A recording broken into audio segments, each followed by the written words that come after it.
নমস্কার, CNN 24 সংবাদে আমি নীলাঞ্জন আপনাদের স্বাগত জানাচ্ছি। প্রথমেই সংবাদ শিরোনাম। শিলচর ক্যাপিটাল পয়েন্টে পথ অবরোধ, তীব্র যানজট শহর জুড়ে, চাপে পড়ে রাস্তার মেরামতের কাজ শুরু করল প্রশাসন। 2 মাথাযুক্ত এক শিশুর জন্ম, চাঞ্চল্য শিলচর মেডিকেল কলেজে। জিসি কলেজের ছাত্রছাত্রীরা কলেজেই ভর্তির সুযোগ থেকে বঞ্চিত, ক্ষুব্ধ ছাত্রছাত্রীদের বিক্ষোভে উত্তাল কলেজ চত্বর। এবারে সংবাদ বিস্তারিত।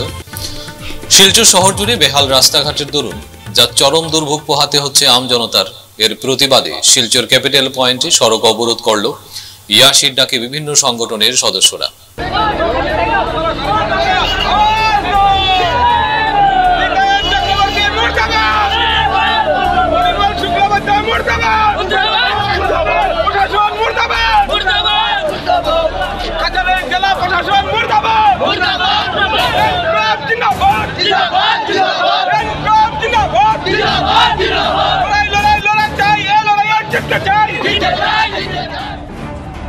প্রতিবাদকারীরা অবিলম্বে সড়ক সংস্কারের দাবি জানালেন। বুধবার সকালে প্রতিবাদ চলাকালীন বিজেপি সরকারের বিরুদ্ধে স্লোগান দিয়ে আকাশ বাতাস কাঁপিয়ে তুলেন সংগঠনের সদস্যরা। অবরোধ চলাকালীন সঞ্জীব রায়, হায়দার হোসেন চৌধুরী, সাধন বড়কায়স্থ বলেন, গত কয়েক বছর যাবৎ শিলচর শহরের রাস্তাঘাটের বেহাল দশা থাকার কারণে প্রাণের ঝুঁকি নিয়ে চলাফেরা করতে হচ্ছে শিলচর শহরবাসীর। শিলচরের অবদার্থ এমএলএমপি কোথায় গেল? জবাব চাই। অতি সত্তর রাস্তাঘাট মেরামত করতে হবে, নাইলে সংগ্রাম চলছে, চলবে। শিলচরের এমএলএমপি কোথায় গেল? রাস্তাঘাট খারাপ কেন? জবাব চাই, জবাব দাও। রাস্তার মধ্যে বিশাল বিশাল গর্ত থাকার কারণে যাত্রীবাহী গাড়ি উল্টে আহত হচ্ছেন বহু যাত্রী। প্রতিবাদকারীরা বলেন, শিলচরের বিধায়ক ও সাংসদ এসি রুমে বসে বড় বড় কথা বলেন, কিন্তু কাজের বেলায় কিছুই নেই। প্রতিবাদকারীরা সরকার ও প্রশাসনের কাছে 72 ঘন্টা সময়সীমা বেঁধে দেন। এর মধ্যে যদি শিলচর শহরের বেহাল রাস্তা মেরামত করা না হয়, তাহলে গণতান্ত্রিকভাবে বৃহত্তর আন্দোলন গড়ে তুলবেন বলে সরকার ও প্রশাসনকে কড়া ভাষায় হুঁশিয়ারি দেন।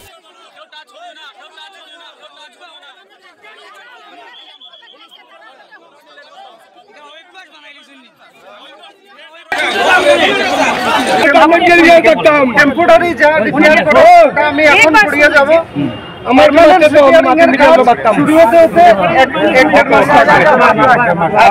এই মুহূর্তে আমি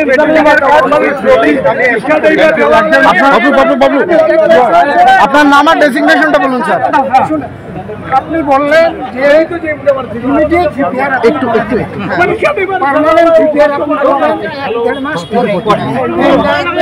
আমার ডেজিগনেশনটা আমরা মাসের ভেতর চালু করবো। এই যে 1.5 মাসের যে পিরিয়ড, পাবলিক জায়গাটা বলুন না, রিপেয়ার করে যাওয়ার পরে এই যে 1.5 মাসের স্টেবিলিটি কে নেবে? দায়িত্বটা কে নেবে? দায়িত্ব অলওয়েজ আমাদের, আমরাই নেব। টেম্পোরারি যা রিপেয়ার করো ওটা আমি এখন করিয়ে যাব। পার্মানেন্ট রিপেয়ারিং এর কাজ শুরু হতে 1.5 মাস লাগবে। আর এই মুহূর্তে আমি মেটালিং এর কাজ উইথ রোলিং আমি এখন করিয়ে যাব। আপনার নাম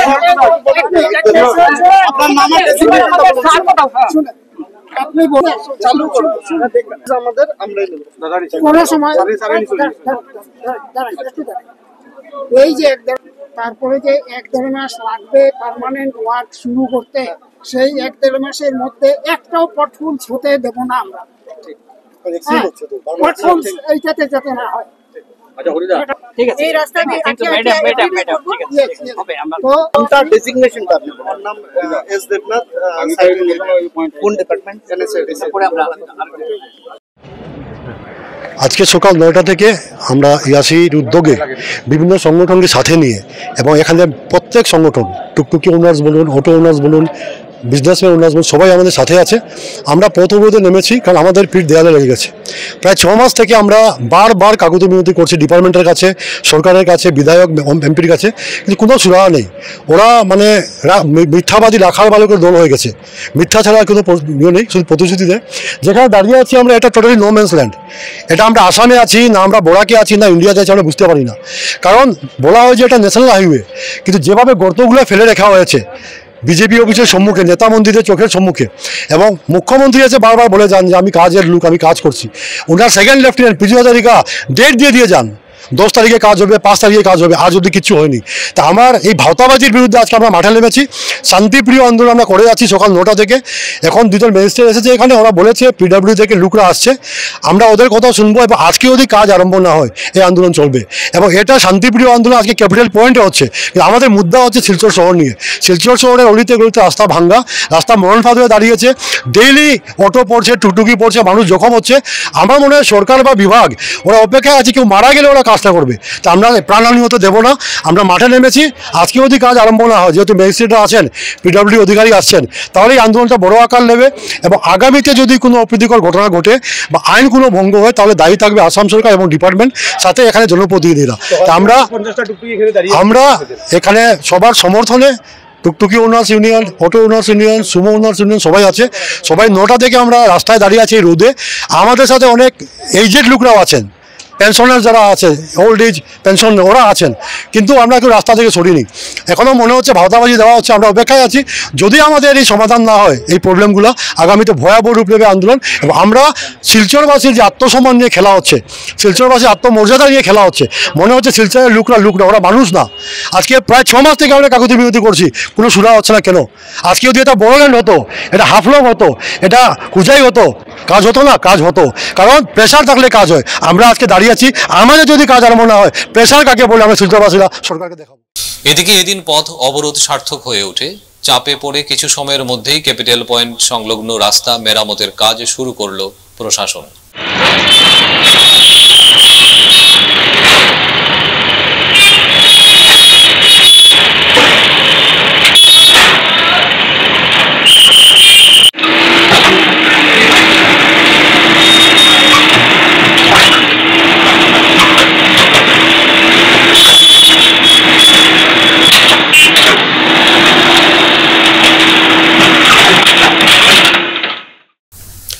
শিলচর মেডিকেল কলেজ হাসপাতালে জন্ম হলো 2 মাথাযুক্ত এক শিশুর।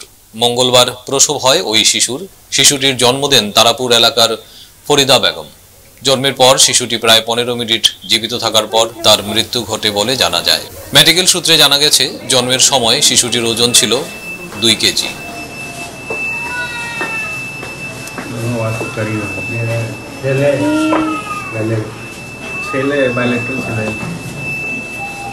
গত পরশুদিন রাত্রে একজন পেশেন্ট এসেছিলেন, ফরিদা বেগম, ওয়াইফ অফ কামাল উদ্দিন।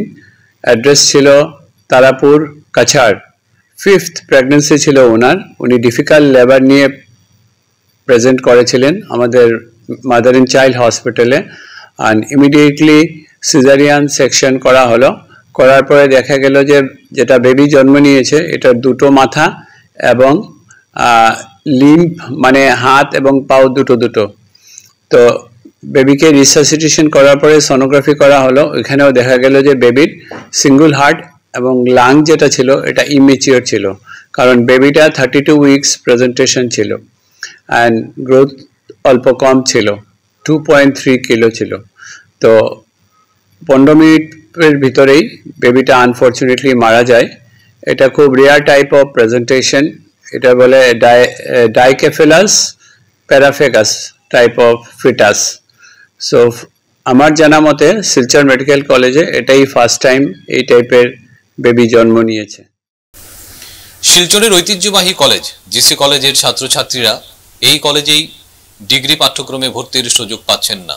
ফলে ক্ষুব্ধ ছাত্রছাত্রীরা আজ দীর্ঘক্ষণ কলেজ চত্বরে বিক্ষোভ প্রদর্শন করে, ঘেরাও করে রাখে কলেজ অধ্যক্ষকে।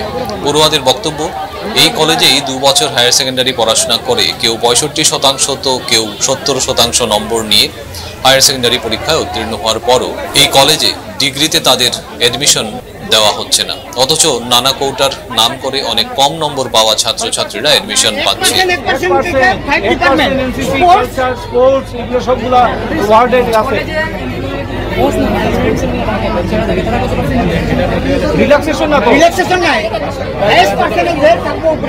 যদি 10 জন থাকে 5টা ফুটার এটা কেন হবে, তারা কোথায় যাবে এবং কেন তারা এডমিশন পাবেন না? এদিকে একই ইস্যু নিয়ে কাছাড় কলেজে ছাত্রছাত্রীরা আন্দোলনে সামিল হন। প্রথমে গেট বন্ধ করে অবরোধ করে তুলেন এবং পরে দীর্ঘক্ষণ কলেজের সামনে বসে বিক্ষোভ দেখান তারা। পরে প্রশাসনের কর্তা ব্যক্তিরা উপস্থিত হয়ে বিষয়টি সমাধান করার প্রতিশ্রুতি দেন। তাহলে আমরা কি নিয়ে পড়াশোনা করব আর কোন কলেজে এডমিশন দেবে আমাকে? কতজনের মতো ছাত্রছাত্রী এখানে হতে পারে? প্রায় 80% 70% স্টুডেন্ট পাচ্ছেই না জিসি কলেজের স্টুডেন্ট। আমরা জিসি কলেজে পড়ি, জিসি কলেজের স্টুডেন্টরা হয়, আমরা জিসি কলেজে চান্স পাচ্ছি না। আমরা বাইরের কলেজের স্টুডেন্ট। আমরা আমার কাছে এটাই দাবি যে আমরা জিসি কলেজের স্টুডেন্ট হই, আমরা জিসি কলেজে আমরা আমি জিসি কলেজের স্টুডেন্ট। আপনার কথা হইলো আমরা জিসি কলেজে আমরা সেকেন্ড ইয়ার পাস আউট করছি। আমরা কথা হইলো জিসি কলেজের স্টুডেন্ট আমরা জিসি কলেজে কেন পাচ্ছি না সিটগুলা? তো ওইটা বাইরের স্টুডেন্টরা এসেও পাচ্ছে সিট। তো এটা তো এরকম করলে তো হবে না। ফার্স্ট অফ অল স্যার বললো আমাদেরকে ইয়ে করতে, মেমোরেন্ডাম দিতে। আমরা মেমোরেন্ডাম দেওয়ার পর আমরা সিট পাবো কি পাবো না এটা গ্যারান্টি কে দেবে? যেদিকে কে দেবে সিটটা? আচ্ছা, আমার প্রশ্ন কতজন ছাত্র হবে যারা চান্স পায়নি? আগের বছর ছিল কি জিসি সবের কলেজের রিজার্ভেশন সিট ছিল, তো এই সিটটা কই এলো? আমরা যদি এখন মেমোরেন্ডাম দেইও 2 দিনের ভিতরে তো মেমোরেন্ডাম আমরা ফেরত দিত না যে তোমরা এনকোয়ারি হয়ে গেছে, তোমরা সিলেকশন এটা বলা হবে কি সিট নেই, সিট ফুল হয়ে গেছে, এডমিশন হবে না। এটা হলে তো হবে না। আচ্ছা, তোমার দাবি কি? জিসি কলেজেই থাকতে হবে। আচ্ছা, আমরা এই কলেজে আমরা অ্যাডমিশন হইতাম। আমরা এখানে পড়ছি সেকেন্ড ইয়ার, এখন বিও আমরা এখানে পড়তাম। এটাই তোমাদের দাবি? ফেয়ার প্লেতে সবকিছু হইতো, যদি পার্সেন্টেজ ওয়াইজ হতো সবটা পার্সেন্টেজ ওয়াইজ হতো। এটা তো না যে প্রাইভেটরা দিলেই তো কম পার্সেন্টেজ, হেরারে দিলেই তো আর আমরারে দিত না। এটা তো হইতো তো সবের পার্সেন্টেজ ওয়াইজ হতো। এরা পার্সেন্টেজ ওয়াইজ এটা হইছে না। ম্যাক্সিমাম এখানে হইতাছে যে 39% যারা হেরাও পাইলিছে, আমরা পাইছি না। আমার নিজের 64% আমি পাইছি না। এর 65 এডমিশন পাইছো না? এর 65 এর 65 পাইছি না। তুমিও পাইছো না? আমরা জানি কোটা আছে, স্টাফ কোটা আছে, এটা স্টাফ যে এখানে থাকে তো স্টাফ কোটা এরা রাখবে। আমরা কি দেখব এরা যে কম পাইতে আমরা বেশি পাইছি, আমরা কেন এডমিশনটা হবে না? কাছাড় কলেজের স্টুডেন্টরা আজকে আমরা এখানের মধ্যে প্রোটেস্টে বসলাম। কারণটা হলো প্রোটেস্টের যে আমাদের যে সেকেন্ড ইয়ারের যে এডমিশন প্রসেসিং যে অ্যাপটার মধ্যে আমরা স্টুডেন্টরা কাছাড় কলেজের স্টুডেন্টরা যারা অ্যাপ্লাই করছিল তার মেরিট লিস্টে কোনো নাম আইছে না। আজকে তারা কথা হয়েছে এটাই যে তারা কলেজের মধ্যে ফুরিয়া কলেজের মধ্যে যদি নাম না আইতে তারা ফিউচারটা কি হইব, যার কারণে আজকে আমরা এখানে প্রোটেস্টে বসলাম। এখন এডিসি ম্যাম আইসু না কিছু মেমোরেন্ডাম সাবমিট করবার লাগে, তাই এটার এগেইনস্টে একটা অ্যাকশন নিব। 300 জন স্টুডেন্ট যারা নাম আইছে না, কারণ তারা পার্সেন্টেজ কম। তারা কথা হয়েছে যে আমরা নিজের কলেজে যদি এডমিশন না পাইতে আমরা কোন কলেজে এডমিশন নিব। বুধবার বিকেলে শিলচর প্রেস ক্লাবে বরাক নাগরিক সংসদের উদ্যোগে ড্রাগ আসক্তি ও অবৈধ পাচারের বিরুদ্ধে আন্তর্জাতিক দিবস উদযাপন করা হয়। এ উপলক্ষে অনুষ্ঠানে সর্বনাশা ড্রাগ প্রমাণ স্পষ্ট প্রতিরোধে ঝাঁপিয়ে পড়তে হবে শীর্ষক এক আলোচনা সভা অনুষ্ঠিত হয়। এদিন নাগরিক সংসদের প্রধান সম্পাদক শঙ্করদের সঞ্চালনা এবং সভাপতি সঞ্জীব দেবনাথের সভাপতিত্বে অনুষ্ঠানে বক্তব্য রাখেন দিশা ফাউন্ডেশনের কর্মকর্তা বিশ্বদীপ চৌধুরী, আকশা উপদেষ্টা রূপম নন্দী পুরকায়স্থ, সমাজসেবী সৌমিত্র দত্ত রায় সহ অন্যান্যরা। এদিন রবিজিৎ চৌধুরীর 29তম প্রয়াণ বার্ষিক উপলক্ষে স্মারক সাংবাদিকতা পুরস্কার প্রদান করা হয়। সাংবাদিক গৌতম তালুকদার, যোগেশ দুবে, পীযুষ কান্তি নাথ, দিলওয়ার হোসেন বরগুইয়া প্রমুখদের। আমাকে এটা দিয়ে ইয়ে করছেন, ওনাদের কাছে আপনাদের প্রতি আমার শ্রদ্ধা বিশেষ ধন্যবাদ। ইলিসিট ট্রাফিকিং শিলচর প্রেস ক্লাবে বরাক নাগরিক সংসদের উদ্যোগে আয়োজিত অনুষ্ঠানে এ নিয়ে বিস্তৃতভাবে আলোচনা করা হয়েছে। রাষ্ট্রসংঘ নির্ধারিত আলোচনার বিষয় ছিল the evidence is clear, invest in prevention. ড্রাগসের সর্বনাশা বিপদ নিয়ে এখনই প্রতিরোধ গড়ে তুলতে হবে। যে বক্তব্য উঠে আসে সেখানে পরিষ্কারভাবে বলা হয় যে বরাক উপত্যকা শুধু ড্রাগস পাচারের করিডোর নয়, বরাক উপত্যকায় সেই ড্রাগসের সর্বনাশা বিপদ সর্বত্র ছড়িয়ে পড়ছে।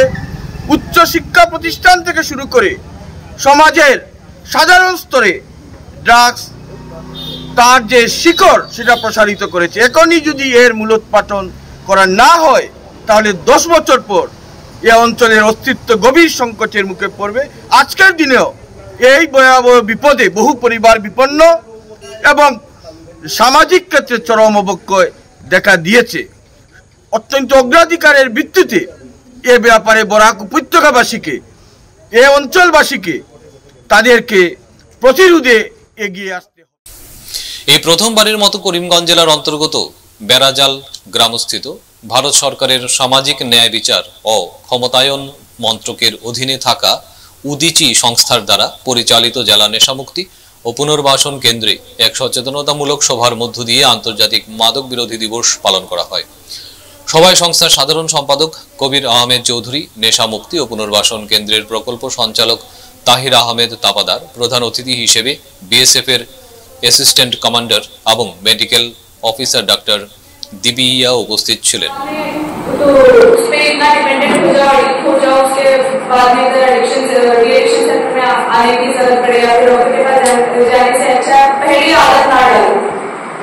जो चीज हम कहते हैं precaution is better than cure, तो पहले इस चीज का ध्यान रखा जाए कि कोई उसको सेवन ना करे। सिर्फ अल्कोहल ही नहीं, दूसरी भी है, गुटखा हो गया, तंबाकू हो गया, उससे आपकी कोलर कैंसर होती है।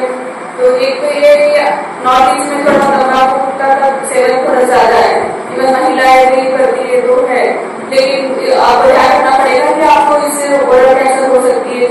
मूवी देखी होगी आप, मूवी की शुरुआत में एडवर्टाइजमेंट दी जाती है ना, और कोई भी सिगरेट है तो सिगरेट के पैक पर लिखा होगा है कि injurious to health, make can cause cancer, ये सब लिखी हुई होगी, ऐसे ही लिखा हुआ है। सरकार बेच रही है, इसका मतलब लेना ही नहीं, वो प्रिकॉशन के साथ बेच रहे। तो आप अपने हाथ में है कि आप अपने हेल्थ को कितना इम्पोर्टेंस दे रहे हो। आपको नशा ज्यादा इम्पोर्टेंट है कि अपनी हेल्थ, अपनी परिवार ज्यादा। লার্সিং চা বাগানের ফাঁড়ি ছোটসিঙ্গা চা বাগানের শেষ প্রান্তে সরকারি সিলিং দান করা 100 বিঘা জমির উপর ইন্ডাস্ট্রিয়াল হাব তৈরির প্রয়াস করছেন উদারবন্দের বিধায়ক মিহির কান্তি সোম। এ নিয়ে বাগান কর্তৃপক্ষের সঙ্গে বিধায়কের আলোচনা হয়েছে। ইন্ডাস্ট্রিয়াল হাব তৈরি হলে উদারবন্দে বেকার সমস্যার সমাধান হবে বলে আশা ব্যক্ত করেন বিশিষ্টজনেরা। ছোটসিঙ্গা জায়গায় সরকার কর্তৃক 100 বিঘা জায়গা দান করা হয়েছে, এটা সরকারি জায়গা। ওখানে একটা ইন্ডাস্ট্রিয়াল হাব বসবে। এখানে বিভিন্ন ধরনের ইন্ডাস্ট্রি এখানে তৈরি হবে, যেখানে বরাক উপত্যকা তথা আমাদের সমগ্র বৃহত্তর উদারবন অঞ্চলের বেকার যুবক এবং যুবতীদের একটি কর্মসংস্থানের সুযোগ হবে। কিন্তু যেহেতু উদারবন্দের বিধায়ক মালিক কর্তৃপক্ষের সঙ্গেও, চা বাগান মালিক কর্তৃপক্ষের সঙ্গে আলাপ আলোচনা করেছেন, আমাদের মাননীয় জেলাশাসক ওনার সাথেও আলাপ আলোচনা হয়েছে, উনিও আলাপ আলোচনা করেছেন বাগান কর্তৃপক্ষের সঙ্গে। তারপরেও এই যে জায়গাটা আমরা ঝাপিরবন্দি যাব, সেই জায়গা দিয়ে আমরা কিছু জায়গা 1 থেকে 1.5 কিলোমিটার জায়গায়, যেটা বাগানের আওতাধীন পড়েছে রাস্তাটা, কিন্তু আশ্চর্যজনকভাবে বাগানের যিনি ম্যানেজার আছেন উনি এই জায়গাটার কোনো এনওসি দিতে যাচ্ছেন না। যেহেতু এটা একটা ইন্ডাস্ট্রিয়াল হাব হবে, 15 থেকে 20টা বিভিন্ন কোম্পানি এখানে বসবে, ওটার কথা চিন্তা করে এখানে একটা উদারবন্দের বিধায়কের যৌথ উদ্যোগে এখানে একটা ইন্ডাস্ট্রিয়াল হাব তৈরি করা হবে বলে চিন্তাধারা করা হয়েছিল। সরকারে এখানে 100 বিঘা জায়গা দানও করেছে, কিন্তু ওই উক্ত বাগানের লার্সিং বাগানের যিনি ম্যানেজার আছেন উনি এই জায়গাটার কোনো এনওসি, এই রাস্তার জন্য এনওসি দিচ্ছেন না। যদি উনি আজকে আমরা এখানে সার্কেল অফিসারের সঙ্গে দেখা করতে এসেছি, আমরা উদারবন্দের বৃহত্তর মানুষ এবং আমাদের দলীয় কার্যকর্তাবৃন্দ এখানে আমরা দেখা করতে এসেছি, আমরা ওনাদেরকে বলেছি যদি উনি অতি সত্বর এই যে রাস্তাটার যে এনওসি দেওয়ার কথা উনি যদি না দেন, আমরা বৃহত্তর আন্দোলনের পথে পা বাড়াতে বাধ্য হব। এখানে উদারবন্দের একটি সার্বিক উন্নয়নের স্বার্থের ব্যাপার আছে, বেকার যুবক যুবতীদের একটা উন্নয়নের স্বার্থের ব্যাপার আছে, এই কথা আমরা ওনাদেরকে আজকে জানিয়ে এসেছি। আর আগামীতে বাগান কর্তৃপক্ষের কাছে আমাদেরও অনুরোধ যে ওনার যে রাস্তাটা আছে এই রাস্তার জন্য উনি যাতে অতি সত্বর এই রাস্তাটার এনওসি দিয়ে দেন। ফিরছি একটা বিরতির পর, আপনারা সবাই সঙ্গে থাকুন। শিলচরবাসীদের জন্য সুখবর, এসে গেছে ভিভা ফুড কোর্ট, শিলচরের এই মুহূর্তের অন্যতম আকর্ষণ, যেখানে একই ছাদের তলায় আপনি পেয়ে যাবেন বিভিন্ন ধরনের মিষ্টি, রকমারি স্ন্যাক্স, থাকছে রুপটপ ক্যাফে, একই অঙ্গে এত কিছু। পিওর ভেজ এই ফুড কোর্টে আপনার আপনজনকে নিয়ে একটি সন্ধে কাটিয়ে যান। কথা দিচ্ছি আপনাকে আবারও আসতে হবে ভিভা ফুড কোর্টে। যোগাযোগ 9395935558 এই নাম্বারে। আপনাকে জানাই সাদর আমন্ত্রণ। ফিরে এলাম বিরতির পর। লায়ন্স ক্লাব অফ বদরপুরে গ্রেটারের উদ্যোগে শিলচর লায়ন্স আই হসপিটালের সহযোগিতায় এবং বরাক ভ্যালি সিমেন্টের ব্যবস্থাপনায় কাঠিগড়ায় মদুয়ার পারে বুধবার অনুষ্ঠিত হল বিনামূল্যে চোখের ছানি শনাক্তকরণ ও অস্ত্রোপচার শিবির। বুধবার সকাল 11টা থেকে শুরু হওয়া এই শিবিরে উপস্থিত ছিলেন গ্রেটারের সভাপতি লায়ন মুকেশ আগরওয়াল, লায়ন প্রদীপ্ত দে প্রমুখরা।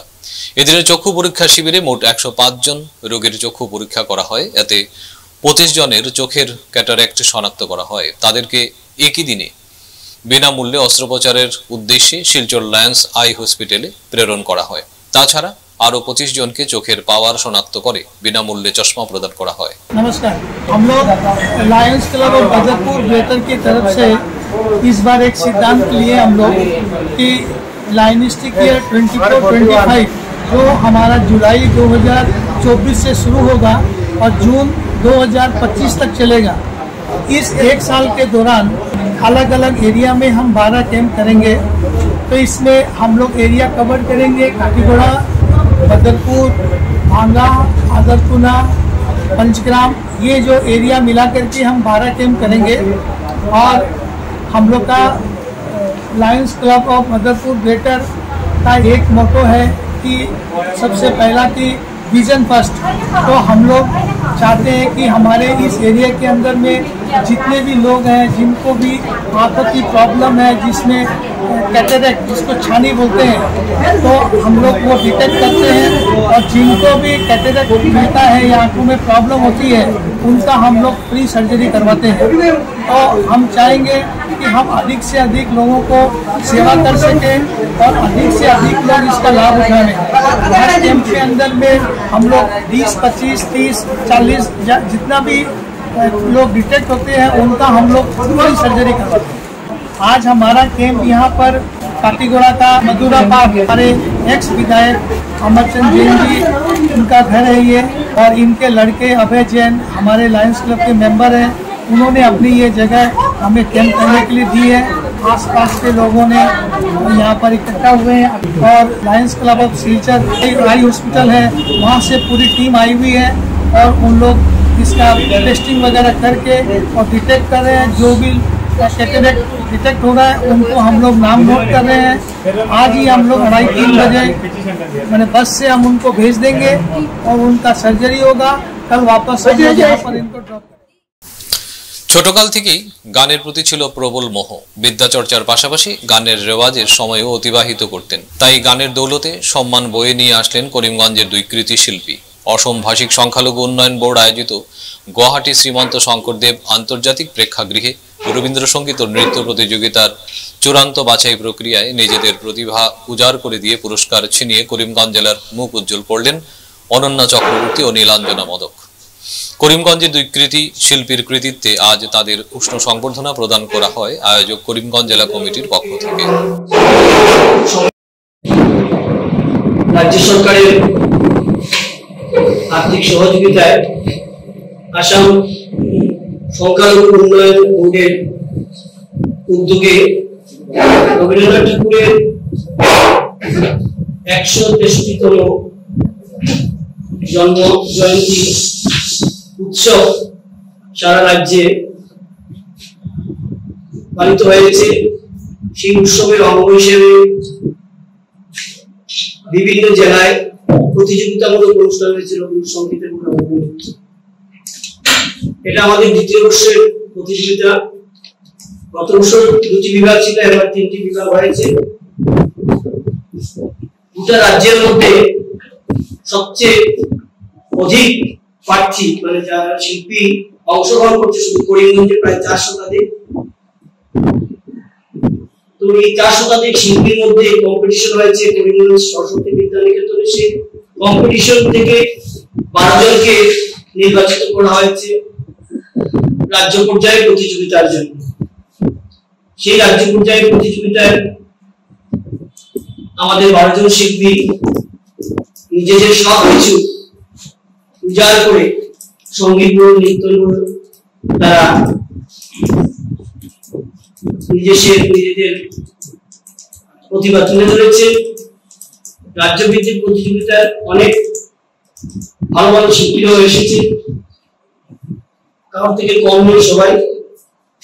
সেই প্রতিযোগিতায় গোটা রাজ্যের মধ্যে করিমগঞ্জের ভাগ্যে এবার 2টি পদক এসেছে।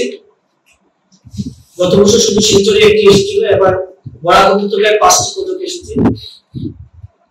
আমাদের এই শিশু বিভাগ যেটা ক বিভাগ, সেই বিভাগে আমরা প্রথম স্থান পেয়েছি করিমগঞ্জ। আমাদের শিশু শিল্পী অনন্যা চক্রবর্তী, আপনাদের সঙ্গে পরিচয় করিয়ে দেব। এবং বড়দের বিভাগে গ বিভাগে 3য় স্থান দখল করেছে নিরঞ্জনা মাই। দুজন শিল্পী যেমন ভালো গান গেয়েছে, আমার 12 জন শিল্পীও ভালো গান গেয়েছে।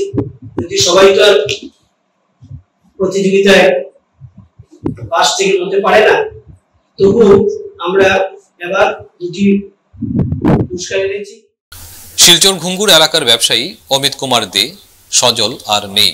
গতকাল বিকেলে 5:10 শেষ নিঃশ্বাস ত্যাগ করেন তিনি। বেশ কিছুদিন কাছাড় ক্যান্সার হাসপাতালে চিকিৎসা করার পর সুস্থ হয়ে বাড়িতে ছিলেন, কিন্তু 3-4 দিন আগে হঠাৎ শরীর খারাপ হলে তাকে আবারও হাসপাতালে ভর্তি করা হয়, যদিও শেষ রক্ষা হয়নি। মৃত্যুকালে তার বয়স হয়েছিল 59 বছর। তার মৃত্যুতে এলাকায় শোকের আবহ তৈরি হয়েছে। আজকের মতো সংবাদ এ পর্যন্তই। নমস্কার।